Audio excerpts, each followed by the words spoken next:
Hey everyone, कैसे हो आप सभी। आई होप आप सभी अच्छे हो और अच्छे से पढ़ाई चल रही है। सो गाइस, वेलकम और welcome back to the channel. इस वीडियो में हम बात करने वाले हैं how to increase marks in mocks. Yes, लेकिन इस वीडियो में मैं ये नहीं बताऊंगी कि आपको किस तरीके से क्या अटैम्प्ट करना है, ऐसा नहीं बात करने वाली हूँ। हम कुछ कॉमन अदर फैक्टर्स पे बात करने वाले हैं जो हमारे सामने होते हैं, फिर भी हम बार बार वही मिस्टेक्स करते रहते हैं, लेकिन उसके बाद भी उन पर कोई सोल्यूशन नहीं होता है।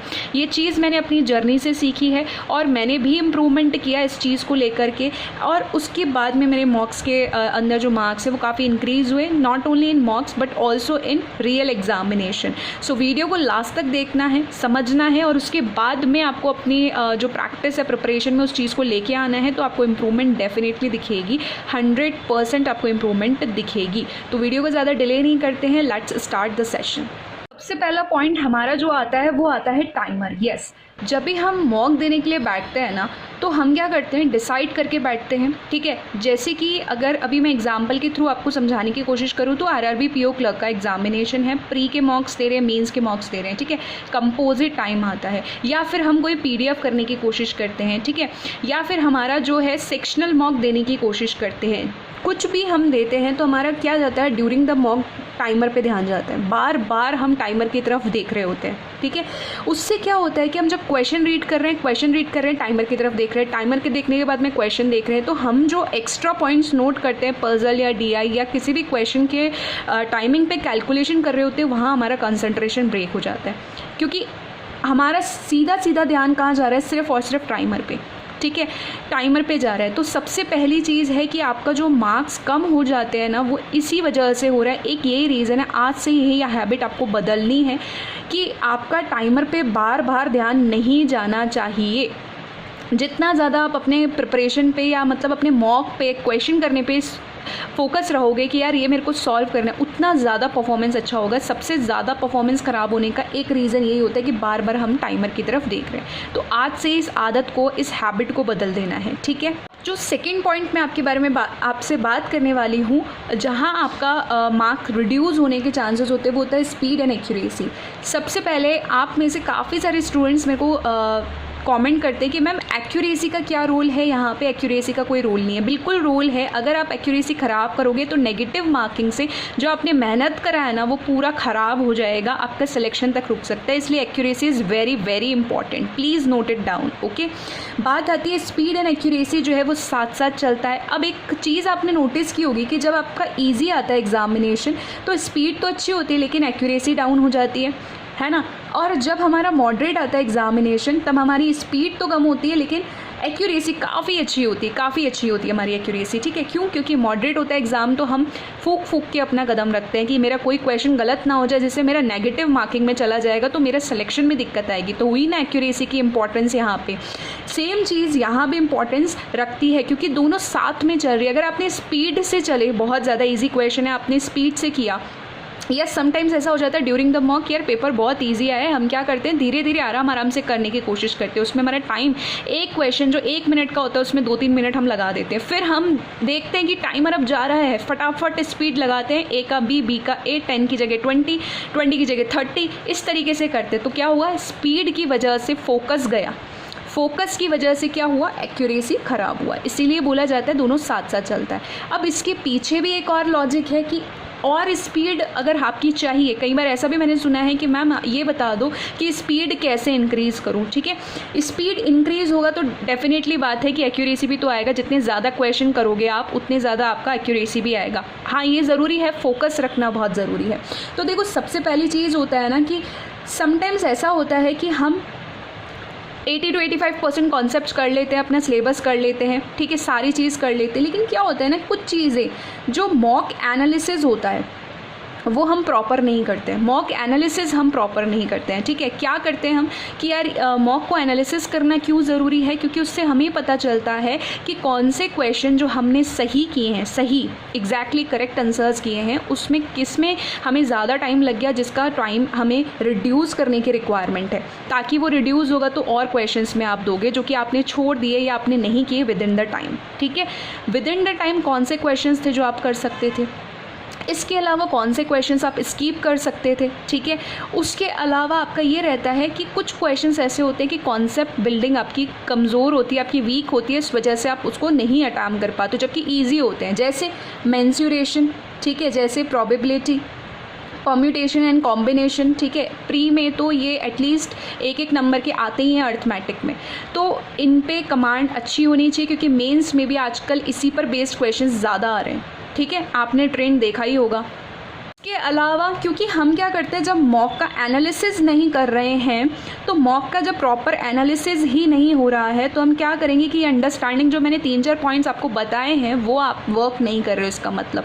उसके अलावा आपके क्वेश्चन एंड आंसर्स कुछ ऐसे थे कि जो कि आपको दिक्कत आ रही थी सॉल्व करने में, वो आपने सॉल्व नहीं कर पा रहे हो, ठीक है। और फिर रेंडमली आप स्विच कर रहे हो दूसरे मॉक पे, तो कहाँ से आपको इम्प्रूवमेंट दिखेगा, कहाँ से आपकी स्पीड बढ़ेगी। स्पीड बढ़ाने के लिए स्पीड मैथ्स पे काम करना पड़ता है, ठीक है। उन टॉपिक्स पे वर्क करना पड़ता है जो आपके रेगुलर मॉक के अंदर गलत हो रहे हैं, जिनमें मिस्टेक हो रही है, टॉपिक वाइज क्विज उस पर देना पड़ता है, ठीक है। उसके अलावा पजल्स एंड DIK, चाहे वो मेंस लेवल हो चाहे वो प्री लेवल हो, आपको डेली सेट्स करने होते हैं। मेंस आप प्रिपरेशन ऐसे कर सकते हो कि ऑल्टरनेट डेज आप फिक्स कर लो, ठीक है। ये चीज़ आपको करनी पड़ती है, लेकिन बहुत सारी अभी मैंने हम मॉक टारगेट रन कर रहे हैं, डेली आता है वो टेलीग्राम के अंदर, उसमें मैं काफ़ी सारे स्टूडेंट्स की ये देखती हूँ। अगर मेरे पास में 10 स्टूडेंट्स के भी वो मॉक के परफॉर्मेंस आई होगी ना, तो उसमें से 2 या 3 ऐसे निकलते हैं जहाँ पे मुझे इंट्यूशन आ जाती है कि इस पर कोई वर्क नहीं हो रहा है।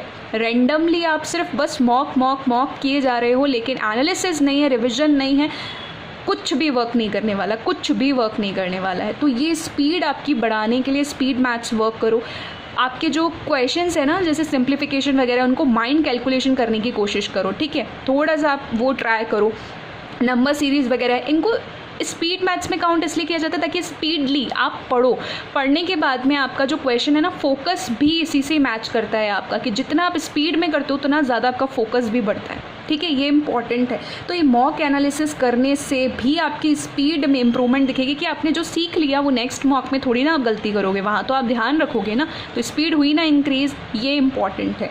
अब एक और चीज़ इसके अंदर मैं बताती हूँ कि स्पीड ना बढ़ने का कारण रैंडम सोर्सेस, ठीक है, या फिर कोई प्लानिंग नहीं, ठीक है, या फिर अगर मैं बोलूँ आपको कि अनलिमिटेड आपने सोर्सेज रख लिए हैं। अब ये क्या चीज़ बता दी मैम आपने कि आप क्या करते हो, एक स्टूडेंट, अरे यार उसने ये टेस्ट सीरीज़ लगा ली ऑलिव बोर्ड की और उसके तो 60+ मार्क्स आ गए।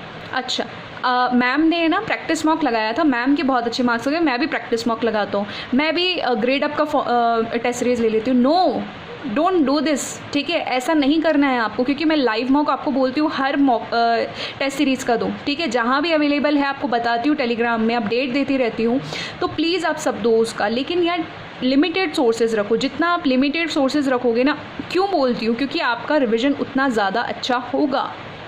रिवीजन के लिए समय आप नहीं दे रहे हो, इतनी सारी प्रैक्टिस और रिवीजन का समय इतना सा, कहाँ से स्पीड बढ़ने वाली है। अगर प्रैक्टिस इतना है तो एटलीस्ट रिवीजन का समय भी तो इतना ज़्यादा बढ़ाओ ना आप, ठीक है। प्रैक्टिस इतना सारा है तो रिवीजन का समय भी तो इतना बढ़ाओ, ताकि वो चीज़ क्या हो कि आपकी स्मूथ वे में जाए, डाउट्स हट जाएँ, प्रॉब्लम्स हट जाएँ, स्पीड बढ़े, सिलेक्शन हो, ठीक है। ये चीज़ का मैं आपको बताने की कोशिश कर रही हूँ। बाकी आपकी कुछ अंडरस्टैंडिंग अपने आप बनती है मॉक के रिवीजन करने से। क्वालिटी हमेशा रखा करो ज़्यादा क्वांटिटी से। हमेशा ही बोलती हूँ कि क्वांटिटी के ऊपर चूज़ किया करो क्वालिटी को, वो ये चीज़ है।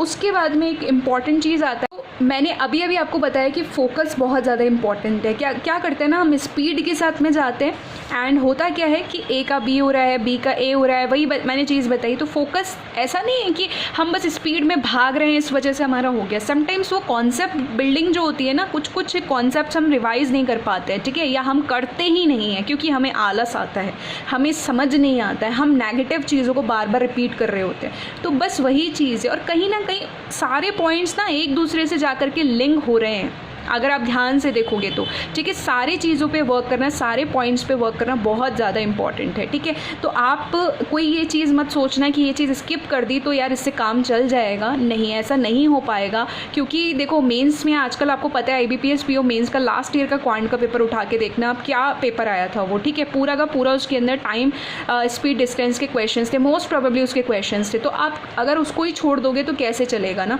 तो वो आपको वर्क करना पड़ेगा।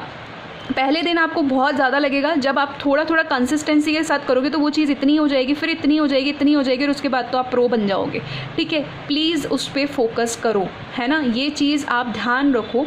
एंड एक छोटी सी यहाँ पे मैं टिप देना चाहूँगी कि जब भी आप मॉक देने बैठ रहे हो, कि अभी आपका माइंडसेट है कि अब आपको मॉक लगाना है, चाहे वो प्री लेवल का, मेंस लेवल का है, सेक्शनल है, कुछ भी है, ठीक है, टॉपिक वाइज भी हो इवन, तो आपको क्या करना है, 5 मिनट्स के लिए या एटलीस्ट 2 मिनट्स के लिए, चलो 5 नहीं 2 मिनट्स के लिए अपनी आईज क्लोज करो, एकदम अपना विजुअलाइज करो अपना जो विजन है कि आप बैठे हो एक ऑफिस के अंदर, जो कि बैंक PO का है या बैंक क्लर्क का है या XYZ जिस भी चीज़ का आप मॉक दे रहे हो, ठीक है, या जिस भी पोस्ट के लिए आप मॉक दे रहे हो, वहाँ आपके एकदम विजुअलाइज करो कि आपका सिलेक्शन हो चुका है। उसके बाद में अपना उस दिन का टारगेट सेट करो कि मॉक में आपको ऐसा करना है, ठीक है। एटलीस्ट टारगेट सेट करके रखो कि आपका इतना आता है, अब आपको इतने मार्क्स लेके आने, मान लो आपके 50 मार्क्स आ रहे, नहीं आज 65 का रखना है, ठीक है। एक स्पीड भी रखेंगे हम लोग, ठीक है, एक्यूरेसी पे भी ध्यान देंगे, टाइमर पे ज़्यादा फोकस नहीं करेंगे, ठीक है, फोकस होकर के क्वेश्चंस करेंगे। तो ये सारे टारगेट्स बना करके, लिख करके, उसके बाद मॉक दो, और ऐसा दो कि यार एग्ज़ाम हॉल में बैठे यार सिलेक्शन लेना ही है, ठीक है, एग्ज़ाम क्लियर करना ही है, इस तरीके का माइंडसेट आपका होना चाहिए, ठीक है। तो ये सारी चीज़ें तो आपको करनी पड़ेंगी। उसके बाद आप मॉक दो, उसके बाद आप थोड़ा गैप लेकर के एनालिसिस करो, क्योंकि एक बार मॉक दे के आए, एनर्जी कंज्यूम हो गई, इमीडिएट एनालिसिस करने पे शायद वो चीज़ें नहीं समझ में आएंगी जो मैं आपको समझाने की कोशिश कर रही हूँ। सो इम्पॉर्टेंट ये चीज़ है यहाँ पे क्या रखती है कि आप थोड़ा ब्रेक लेकर के उस मॉक देने के बाद में फिर आप मॉक का एनालिसिस करो, रिज़ल्ट बेहतर ही आएंगे, ओके।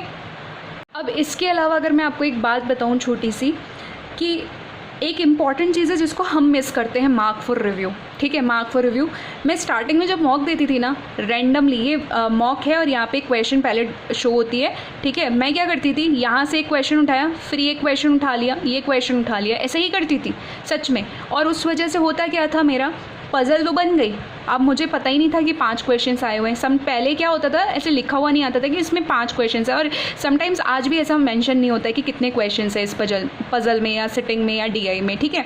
तो होता क्या था, पज़ल पूरी बन गई, टाइम भी लगा दिया, लेकिन 3 ही क्वेश्चन के रहे। बाद में पता चला जब टाइमर ओवर होने वाला है कि आपके 2 क्वेश्चन तो रह ही गए। तो ऐसा नहीं करना है, मार्क फॉर रिव्यू का यूज़ करना सीखिए, ठीक है। जब आप क्वेश्चन पैलेट आपका स्टार्ट होता है, ठीक है, नंबर 1 क्वेश्चन है, आप मान लो यहाँ से स्टार्ट कर रहे हो, तो ये सीक्वेंस होता है, सीक्वेंस से जाइए, ठीक है। ये 2 है, 3 है, 4 है, 5 है, उसके बाद में इस तरीके से 6, 7, 8, 9 इस तरीके से आपको आना है सीक्वेंस में लास्ट क्वेश्चन तक, ठीक है। उससे होगा क्या, जो क्वेश्चंस हैं कि लाइक आपकी पजल्स हैं या जो बड़े क्वेश्चंस हैं जो आपको लास्ट में अटैम्प्ट करने हैं, वो उनको तो आप कर दो mark for review, purple colour का हो जाता है, कलर चेंज हो जाता है, ठीक है। आपको समझ आ जाएगा कि यार ये लास्ट में अटैम्प्ट करना है। प्लस जो आपके मिसलेनियस क्वेश्चंस हैं वो हाथ के हाथ क्लियर होते जाएंगे, मतलब कि आपके ऑन द स्पॉट ये होगा कि आप उसको सॉर्ट करते चले जाओगे, एक भी क्वेश्चन नहीं लीव होगा। प्लस एक क्वेश्चन होगा कि लाइक आपने 7 नंबर का क्वेश्चन देखा और आपको लगा कि यार ये तो स्किप करने वाला ही है, लास्ट में भी इसको नहीं देखना, यानी कि ये पोर्शन क्या हो जाएगा, रेड हो जाएगा। इसका मतलब आप उस रेड पोर्शन से अपने आप अंडरस्टूड कर लोगे कि इस पर मुझे मुड़ करके नहीं देखना है क्वेश्चन पर। क्लियर हो रही है मेरी पॉइंट में क्या बोल रही है? इसलिए मार्क फॉर रिव्यू का इंपॉर्टेंट है ना, यूज़ करना, ये चीज़ है। अब उसके बाद में क्या होता है, आप फर्स्ट क्वेश्चन से भी चल सकते हो, कई लोग लास्ट क्वेश्चन से चलते हैं। मैं जो चलती हूँ ना, मैं लास्ट क्वेश्चन से मेरी आदत है जाने की, ठीक है। समहाउ ऐसा ही करती हूँ मैं कि लास्ट क्वेश्चन से फिर पूरा चले ऊपर तक, और पूरा का पूरा पेपर आपका कंप्लीट होगा। जो आपकी क्वेश्चन होता है ना कि मैम पूरा पेपर ही नहीं देख पाए, अभी आप बिगनर के स्टेज से थोड़ा सा ऊपर स्टेज पे आ चुके हो, तो भी आप ये बोलते हो कि मैम मैंने पेपर ही नहीं देखा पूरा, तो वो ये रीज़न है कि आप इस वे को यूज़ करते हो, इसको आज ही ख़त्म करो, इस वे से चलो, तो मार्क फॉर रिव्यू में भी आपको बहुत हेल्प मिलेगा डेफिनेटली। तो ये सारे पॉइंट्स को आप ध्यान में रखो। इससे आपको डेफिनेटली जो है ना इम्प्रूवमेंट देखने को मिलेगा। अपने जो स्पीड नहीं आ रही उसमें, मार्क्स इंक्रीज़ नहीं हो रहे उसमें, एक्यूरेसी के अंदर भी आपको इम्प्रूवमेंट देखने को मिलेगा। उसके अलावा एक चीज़ बोलूँगी कि जब आप जो मॉकर एनालिसिस करते हो ना, तो अपनी जो सिली मिस्टेक्स होती है ना कि यार बार बार यही सिली मिस्टेक मैं हर बार कर रही हूँ मॉक के अंदर या हर बार कर रहा हूँ, उसको एक बार नोट डाउन कर लो। नोट डाउन करने से क्या होगा कि जब नेक्स्ट मॉक आएगा ना, लिखने से वो चीज़ बहुत ज़्यादा टाइम तक आपको याद रहती है, ठीक है। तो जब वो नोट डाउन रहेगा तो आपके माइंड में भी कहीं ना कहीं वो सेट रहेगा प्रॉपरली कि यार मेरे को ये नेक्स्ट मॉक में नहीं करना है, फिर नेक्स्ट मॉक में सुधार हो जाएगा। इस तरीके से आपकी एक एक करके जो सिली मिस्टेक्स है ना, वो एक दिन ऐसा होगा कि एक भी पॉइंट पे आपकी कोई सिली मिस्टेक्स नहीं रहेगी। ये हकीकत बात है, ये मैं अभी आपको बता रही हूँ, मैंने भी ऐसा किया है, ठीक है। कुछ चीज़ें होती है जो माइंड में हम रिटेन करते हैं, कुछ चीज़ें हमें लिखने से और बोलने से बनती हैं, तो ये थोड़ा सा एफर्ट्स आपको डालना होगा। प्लीज़ किसी के कहने से ये सोर्स या वो सोर्स मत कीजिए। 2 टेस्ट सीरीज़ रख लीजिए, अगर आपके पास में ज़्यादा नहीं है तो 2 टेस्ट सीरीज़ से भी काम बन जाएगा। क्योंकि आप एक बात मुझे बताइए कि लास्ट मोमेंट तक जब आपका एग्ज़ाम आ जाता है कि क्या आप सारे मॉक दे लेते हो? क्या बहुत कम लोग होते हैं जो सारे मॉक्स देते हैं, ठीक है। तो ये चीज़ मैं बोलना चाहूँगी कि 2 टेस्ट सीरीज़ रखो, पूरा निचोड़ लो उस टेस्ट सीरीज़ को, पूरे मॉक्स दो उसके अच्छे से और एनालिसिस के साथ में, और जो सारे पॉइंट्स आपको बताया मैंने उसको कवर करो, ठीक है। आई होप कि इस सेशन देखने के बाद में आपको काफ़ी अपनी मिस्टेक्स समझ आई होंगी और उस पर आप इम्प्रूवमेंट करोगे, और डेफिनेटली करना। तो आई होप कि ये सारे पॉइंट्स को कवर करने के बाद में आपको मिस्टेक समझ में आई होगी। जब आपको मिस्टेक समझ में आ गई तो अभी तक आप मिस्टेक पर ही क्यों फोकस्ड हो? अब आपको सोल्यूशन करना है, सोल्यूशन भी तो बताया गया है साथ में, तभी तो इम्प्रूवमेंट दिखेगा। हम क्या करते हैं, मिस्टेक्स तो समझ आ गई, बार बार उसी को रिपीट करेंगे, मार्क्स नहीं बढ़ रहे, मार्क्स नहीं बढ़ रहे, ये नहीं हो रहा, एक्यूरेसी नहीं आ रही। अरे आपको इतना सारा सोल्यूशन बताया, प्लीज़ सोल्यूशन पे आप फोकस कर लीजिए। जब मिस्टेक समझ आ जाए तुरंत सोल्यूशन पे आओ, सोल्यूशन पे वर्क करो, आपको इम्प्रूवमेंट दिखेगा। ओके, अब आपकी कोई भी क्वेरी है या सजेशन है तो प्लीज़ कमेंट करना, as soon as possible I will reply. कोई आपको करंट अफेयर्स की क्विज़ अटेंड करनी है तो प्लीज़ टेलीग्राम को ज्वाइन कर लेना। इसके अलावा जो भी डेली अपडेट्स होते हैं एग्जामिनेशन से रिगार्डिंग, ठीक है, वो भी मैं टेलीग्राम के अंदर देखती हूँ, तो इस वीडियो के डिस्क्रिप्शन में आपको मिल जाएगा link, please check out the link. And other videos के भी लिंक है तो उनको देख लेना, आपको बहुत हेल्प मिलेगी। और वीडियो इन्फॉर्मेटिव लगा है तो सब्सक्राइब बटन को क्लिक कर लेना, ठीक है, लाइक कर देना, ज़्यादा से ज़्यादा शेयर भी कर देना। एंड ऐसे इन्फॉर्मेटिव वीडियोज़ के लिए follow for more. All the very best. Thank you so much for watching.